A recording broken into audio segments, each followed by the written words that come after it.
Hello guys, welcome back to my channel once again.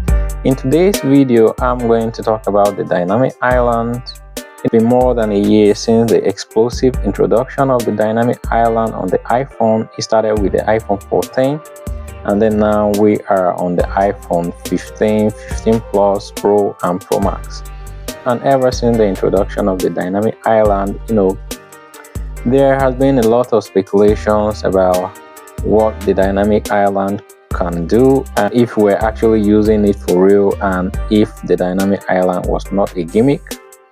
And it's been more than a year now, and people are still talking about it. There are a whole lot of questions and arguments about the dynamic island. So in today's video I want to review some certain things, some certain features on the iPhone that use the dynamic island and how often we use it, how people use it, what kind of apps people use the dynamic island for. So in today's video I'm going to explore some of the features that we use the dynamic island for. For instance, personally I use my iPhone basically to make calls and go through social media and stuff like that. Answering of calls, I make my calls most times is on WhatsApp, and then normal calls I don't really make them. And sometimes I record and then I shoot my videos on the iPhone as well, go through social media on this device, and then I use this phone to make WhatsApp calls, chat, browse on Facebook, Twitter, Instagram and stuff like that.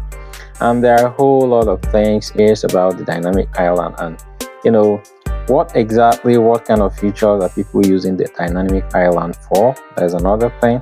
They introduced the dynamic island on the iPhone. It was more like a gimmick to some people, but on the other hand it was more like kudos to Apple for turning a feature which was more like a critique into something brand new. What kind of features do you use the dynamic island for?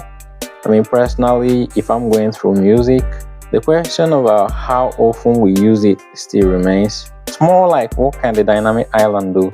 For instance, I use Spotify most times for my audiobooks. I listen to audiobooks and then music.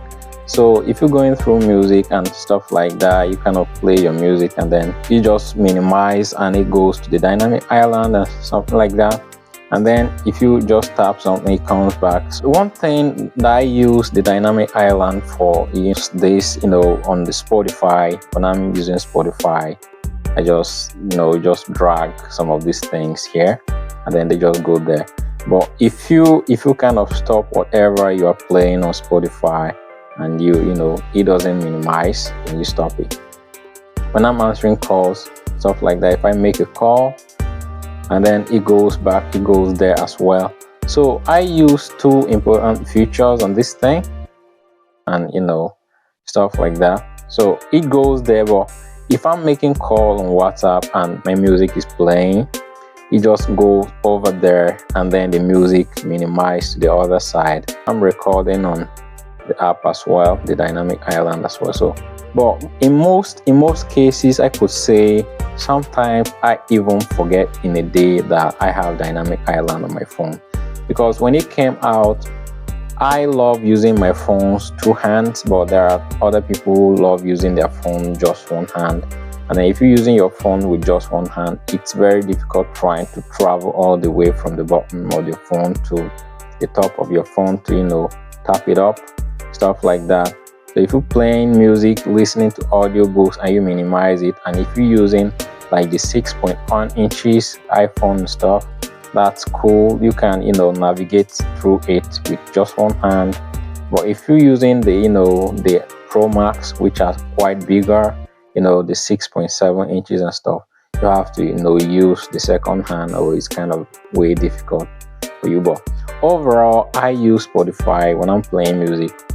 I use this because music and listening to audiobooks is what I use day by day. But on the other hand, I receive calls on my phone as well. So are the two apps on my phone that I use often.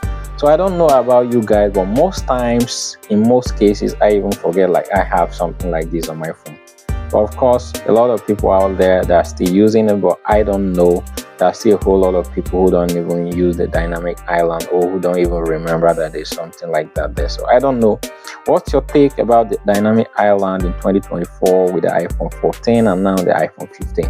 Is it a nice feature? How often do you use it, and what kind of apps do you use it on? Don't forget to like, share and subscribe to my YouTube video for more content. Thanks for watching. Cheers. Bye. See you in the next one. Bye.